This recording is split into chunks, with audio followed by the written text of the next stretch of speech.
Brought to you by our sponsors, William Richmond Inc., Chesapeake's Bounty, Berkshire Hathaway Home Services, McNellis Group Properties, Shady Lane Construction, LLC, R.E. Graves Heating and Air Conditioning, Chesapeake Plastics, Precise Systems, and G&H Jewelers. Live from the JB Weather Center, this is a Weather Alert Update.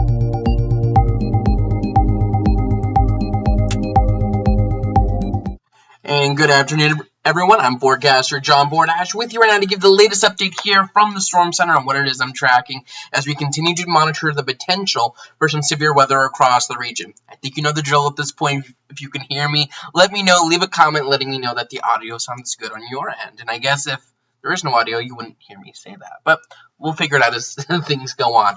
But we do have the severe thunderstorm watch in effect for a large portion of the region. And this goes until 8 o'clock. This includes all of southern Maryland and much of the northern neck. So Calvert County, Charles County, St. Mary's, Anne Arundel, PG in Maryland, and King George and Westmoreland counties down in northern Virginia are under the severe thunderstorm watch, and that's shaded there in blue, and it seems like everyone can hear me good.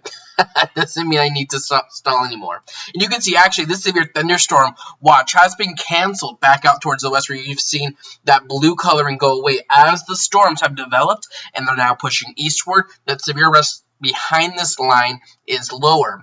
Now, this line has continued to strengthen, continued to develop, and I've been watching this since about 1 or 2 o'clock, and we do have a couple of severe thunderstorm warnings now in effect. They're shown by those yellow polygons for portions of northern and central Virginia. These storms are producing a lot of heavy rain. They're producing gusty winds up to 60 miles per hour and a little bit of hail, and these are moving gradually here to the east. As we zoom in here, yes, you can see that we're talking about this severe thunderstorm warning that's up for parts of Fauquier and Prince William counties. This will be going until 4:45 this afternoon. And these storms, the storm track that comes with the warning, shows these storms continuing to push to the east here. And this will eventually begin to threaten parts of Charles and PG County, likely by the time we head over towards about 5 o'clock or so. But this isn't the only this isn't the only storm we're watching. We have these additional storms down to the south, and those are going to be the ones that we're likely watching as they push towards the east. You can see the general storm track with these storms is that they're pushing to the north and east. So anytime really between about now and 8 o'clock, likely probably after about 5 o'clock or so, is when we're going to watch for the potential for these storms to move in. Now, this severe weather forecast does not guarantee or promise you a thunderstorm or severe weather. What this does mean, though, is that you need to be aware for the potential of a thunderstorm. Will everyone in southern Maryland see a thunderstorm this afternoon and evening? Probably not, and I'm sure someone will miss out on some of the action. But do be aware that we're watching this potential. We are talking about the potential for these storms to rotate as well. While I don't think we'll be talking about several different tornado warnings today, and I don't think we'll be talking about that here in southern Maryland, the potential is there for 1 or 2 storms to maybe begin to rotate, and maybe then we would see 1 or 2 different tornado warnings. Nothing like that's in effect, though, but I am alerting you to that potential. And again, we're talking about that between about now and 8 o'clock as we head through much of the afternoon and evening. You're going to want to stay tuned and stay aware and have a way to get weather warnings.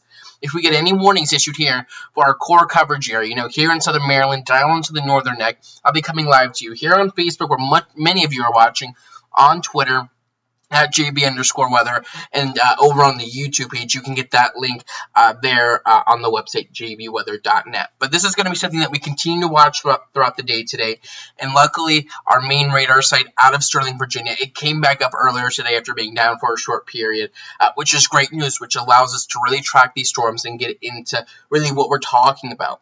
But this green polygon back out towards the west shows that we are looking at a flood warning in effect for portions of the Shenandoah Valley, and that just really shows you that we're talking about the potential of heavy rain, and these storms aren't necessarily moving all that fast. I mean, this storm out here near Warrenton, Virginia, it's only moving at about 30-40 miles per hour. That's not too fast. You typically go a lot faster than that, going up Route 4 or up 235. So you're going to want to stay aware today. We're still watching this potential. Much of our region remains under this elevated risk of severe weather. And this is really going to go through the evening, so you're going to want to stay weather aware. The good news is once these storms move through, there isn't too much to talk about back out towards the west. But the warm temperatures today have allowed for these storms to bubble up, and there's a lot of there's a lot of atmospheric energy available for these storms, and that's why we're really watching that severe potential really here in southern Maryland, because we've seen a lot of warming and some of the warmest weather in the DMV does currently sit in our region. So stay weather aware. I'll be here in the Storm Center all evening to keep you updated, and I'm sure we'll do another one of these live updates soon. But until next time, I'm forecaster John Bordash. Keep it tuned right here to JB Weather for the latest information and have a way to get your latest weather warnings. I'm forecaster John Bordash.